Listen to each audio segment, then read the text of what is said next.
ગુજરાતના 125 વકીલોની પ્રતિષ્ઠાભરી આ જંગમાં બાર કાઉન્સિલની ચૂંટણી હતી અને એમાં સૌથી વધુ મતે હું આ ચોથી વાર વિજેતા થયો છું. આજે મોરબી બાર એસોસિએશનના પ્રમુખ દિલીપભાઈ અગેચણિયા અને તેમના હોદ્દેદારો અને કારોબારી અને વકીલ ભાઈ બહેનોએ આજે ભવ્ય મારું સ્વાગત કર્યું. એ બદલ એ લોકોનો હું આભારી છું. બાર કાઉન્સિલની અંદર અમારે વકીલોના જ કામ કરવાના હોય છે, પણ સાથે સાથે સૌથી અગત્યનો પ્રશ્ન એ છે કે ગુજરાતમાં હાઈકોર્ટ બેચ મળે એના માટેનું આંદોલન કરવાના છીએ. ગયા વર્ષે પણ અમે બાર એસોસિએશનમાં આખા સૌરાષ્ટ્ર કચ્છના બધા પ્રમુખ અને હોદ્દેદારોને બોલાવ્યા હતા અને ત્યારે થોડુંક અધૂરું રહ્યું હતું. એ આ વર્ષે અમારા સુમિતભાઈ વોરા પ્રમુખ છે, એના અધ્યક્ષ સ્થાને હાઈકોર્ટ બેચ લડત અમે આપશું અને હાઈકોર્ટ બેચ લઈને જ જંપીશું.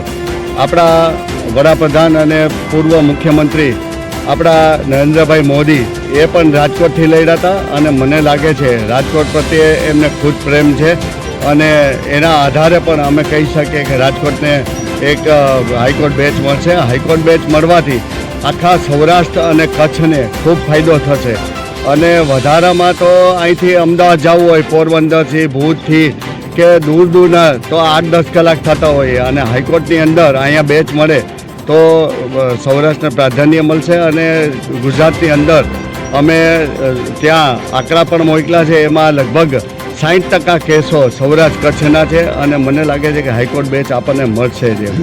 દિલીપભાઈ, ટોટલ કેટલા મત હોય છે અને તમે કેટલા મતથી વિજેતા?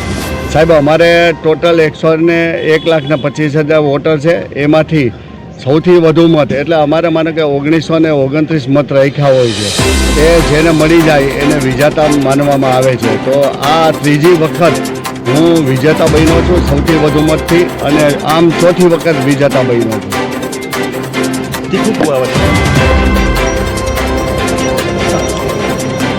હું મોરબી જિલ્લા વકીલ મંડળ પ્રમુખ દિલીપભાઈ અગેચણિયા આજરોજ સૌરાષ્ટ્રના સિંહ અને ગુજરાતના સૌથી તાકાતવર માણસ એવા દિલીપભાઈ પટેલનો બાર કાઉન્સિલ ઓફ ગુજરાતની ચૂંટણીમાં ઐતિહાસિક વિજય થયો છે.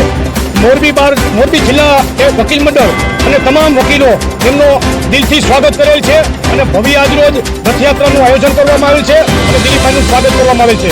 દિલીપભાઈ અહીંયા આવ્યાથી એની તાકાતમાં ડબલ જુસ્સો પેદા થશે.